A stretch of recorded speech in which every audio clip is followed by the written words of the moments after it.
जो योगी ने कहा वो कर दिखाया। बाबा की ताकत से डरे भूमाफिया। मेजर की बेटी को सता रहे थे अपराधी।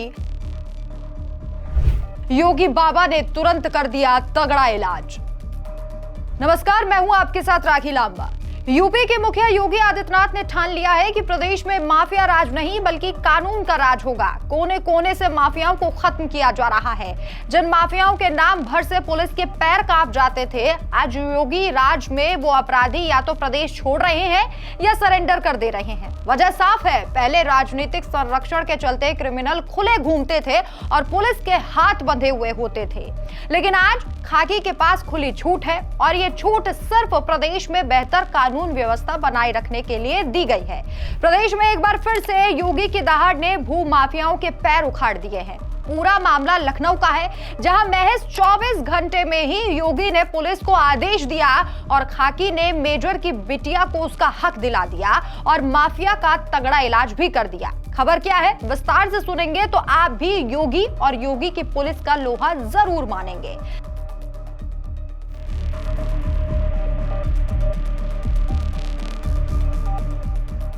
हुआ कुछ ऐसा कि लखनऊ के इंदिरानगर में सेना मेजर स्वर्गीय विपिन चंद्र भट्ट का करोड़ों का मकान था। मेजर साहब 1994 में शहीद हो गए। परिवार बिखर गया। इकलौती बेटी अंजना मानसिक रूप से बीमार थी और रिहैब में थी। चंदौली के दबंग बलराम यादव और मनोज यादव ने इसी का फायदा उठाया और फर्जी दस्तावेज बनाए मकान पर अवैध कब्जा कर लिया। सालों से दादागिरी ये चलती ही रही। थाने में शिकायतें दी गई, लेकिन माफिया हंसते रहे, कोई कार्रवाई नहीं हुई। लेकिन जैसे ही 31 दिसंबर को अंजना सीधे मुख्यमंत्री योगी आदित्यनाथ से मिली और अपनी पूरी व्यथा सुनाई, बस खेल पलट गया। योगी बाबा ने तुरंत ऑर्डर दे दिया कि एक्शन लो, माफिया को ठोक दो। और देखते ही देखते 1 जनवरी को नए साल पर एक बड़ा धमाका होता है। गाजीपुर पुलिस रेड मारती है, अवैध कब्जा उखाड़ फेंक दिया जाता है, दोनों अपराधियों को गिरफ्तार कर लिया जाता है।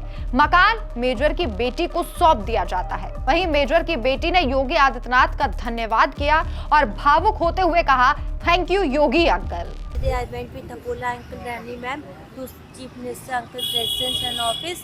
There I met and talked with CM uncle. He's a very decent, good, high official person, and God bless him. Wish him happy long life and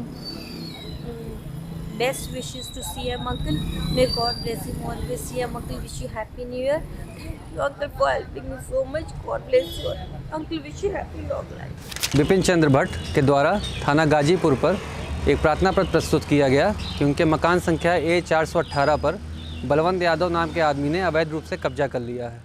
इस संबंध में उनके प्रार्थना पत्र पर जांच कर मुकदमा थाना गाजीपुर पर सुसंगत धाराओं में पंजीकृत किया गया। यह है योगी आदित्यनाथ की तगड़ी नीति। जहां माफिया का नामो निशान मिट रहा है, वहां गरीब, बेटियां और कमजोर सुरक्षित महसूस कर रहे हैं। नए साल में यूपी में यह संदेश दिया गया है कि अपराध करोगे तो या तो ठोक दिए जाओगे या फिर खुद यूपी छोड़कर भाग जाओगे और नहीं तो सरेंडर कर दोगे।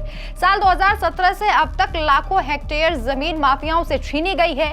सैकड़ों एनकाउंटर हुए हैं। 2025 में ही टॉप गैंगस्टर 48 टॉप गैंगस्टर थे जिन्हें ढेर किया गया।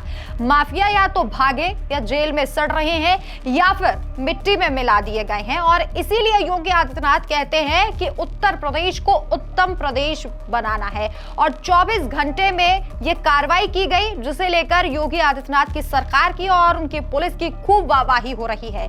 इस खबर पर आपकी क्या राय है? क्या आपको भी लगता है कि योगी आदित्यनाथ लगातार यूपी को बेहतर बनाने के लिए काम कर रहे हैं? आप अपनी राय हमें कमेंट करके जरूर बताएं। नमस्कार।